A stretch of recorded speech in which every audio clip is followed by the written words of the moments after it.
Hello दोस्तों। Stories with साधना में आप सबका स्वागत है। मैं साधना आपको सुनाने जा रही हूँ मन्नू भंडारी जी की लिखी हुई कहानी यह एक कहानी यह भी का दूसरा भाग। शीला अग्रवाल ने साहित्य का दायरा ही नहीं बढ़ाया था, बल्कि घर की चार दीवारी के बीच बैठकर देश की स्थितियों को जानने समझने का जो सिलसिला पिताजी ने शुरू किया था, उन्होंने वहां से खींचकर उसे भी स्थितियों की सक्रिय भागीदारी में बदल दिया।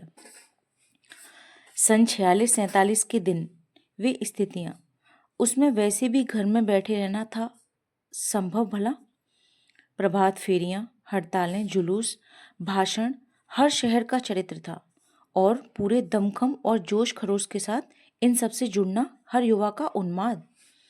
मैं भी युवा थी और शीला अग्रवाल की जोशीली बातों ने रगों में बहते खून को लावे में बदल दिया था। स्थिति यह हुई कि एक बवंडर शहर में मचा हुआ था और एक घर में। पिताजी की आज़ादी की सीमा यहीं तक थी कि उनकी उपस्थिति में घर में आए लोगों के बीच उठूं बैठूं, जानूं समझूं, हाथ उठा उठाकर नारे लगाती, हड़तालें करवाती, लड़कों के साथ शहर की सड़कें नापती। लड़की को अपनी सारी आधुनिकता के बावजूद बर्दाश्त करना उनके लिए मुश्किल हो रहा था, तो किसी की दी हुई आज़ादी के दायरे में चलना मेरे लिए। जब रगों में लहू की जगह लावा बहता तो सारे निषेध, सारी वर्जनाएं और सारा भय कैसे ध्वस्त हो जाता है, यह तभी जाना। और अपने क्रोध से सबको थरथरा देने वाले पिताजी से टक्कर लेने का जो सिलसिला तब शुरू हुआ था राजेंद्र से शादी की, तब तक वह चलता ही रहा।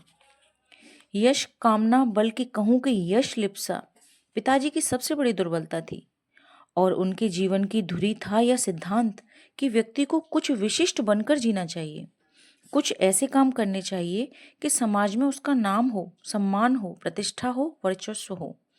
इसके चलते ही मैं एक बार अपने कोप से बच गई थी।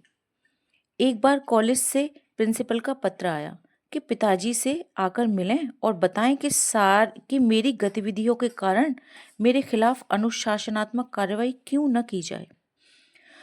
पत्र पढ़ते ही पिताजी आग बबूला, यह लड़की मुझे कहीं मुंह दिखाने लायक नहीं दिखेगी, पता नहीं क्या क्या सुनना पड़ेगा वहां जाकर।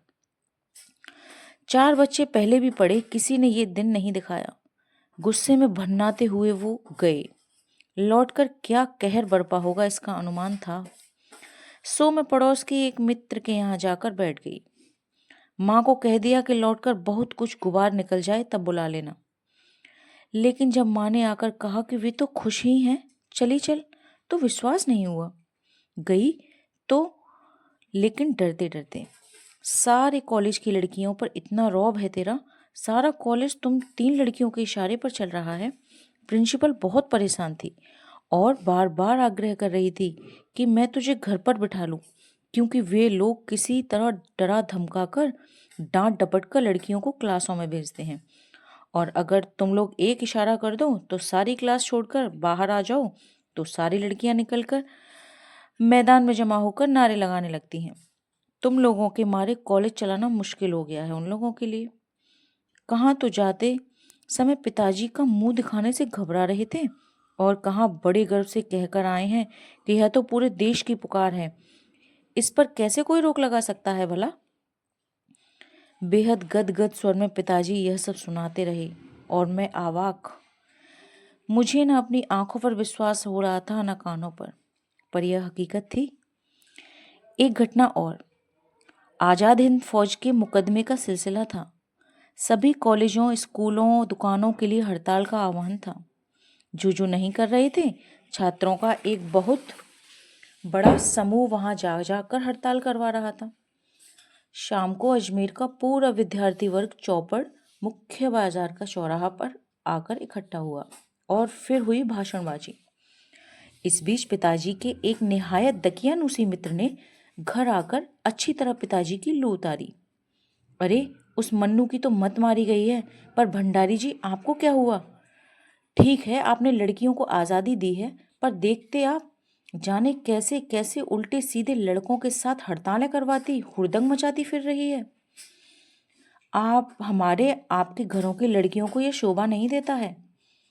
कोई मान मर्यादा, इज्जत, आबरू का ख्याल भी रह गया है आपको या नहीं? वे तो आग लगाकर चले गए और पिताजी सारे दिन भभकते रहे। बस अब यही रह गया है कि लोग आकर थू थू करके चले जाएं। बंद करो अब इस मन्नू का घर से बाहर निकलना। इस सबसे बेखबर मैं रात होने पर घर लौटी तो पिताजी के एक बेहद अंतरंग अभिन्न मित्र ही नहीं, अजमेर के सबसे प्रतिष्ठित और सम्मानित डॉक्टर अम्बालाल जी बैठे थे। मुझे देखते ही उन्होंने बड़ी गर्मजोशी के साथ स्वागत किया। आओ आओ मन्नू। मैं तो चौपड़ पर तुम्हारा भाषण सुनते ही सीधा भंडारी जी को बधाई देने चला आया। I am really proud of you. क्या तुम घर में घुसे रहते हो भंडारी जी? घर से निकला भी करो।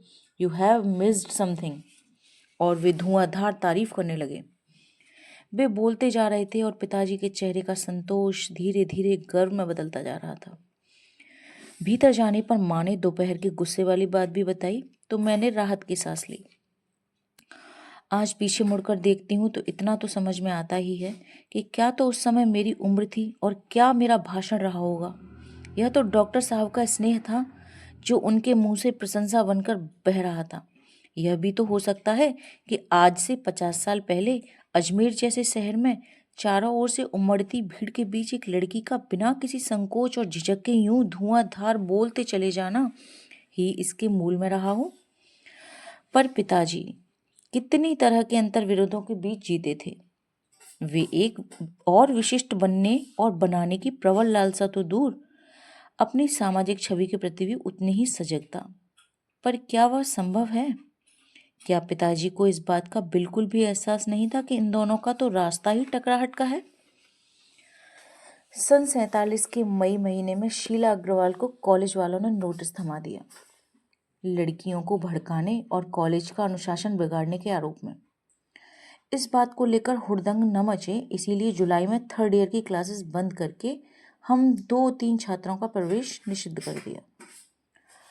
हुड़दंग तो बाहर रहकर भी इतना मचाया कि कॉलेज वालों को अगस्त में आखिर 3rd ईयर खोलना ही पड़ा। जीत की खुशी पर सामने खड़ी बहुत बहुत बड़ी चिर प्रतीक्षित खुशी के सामने यह खुशी बिला गई।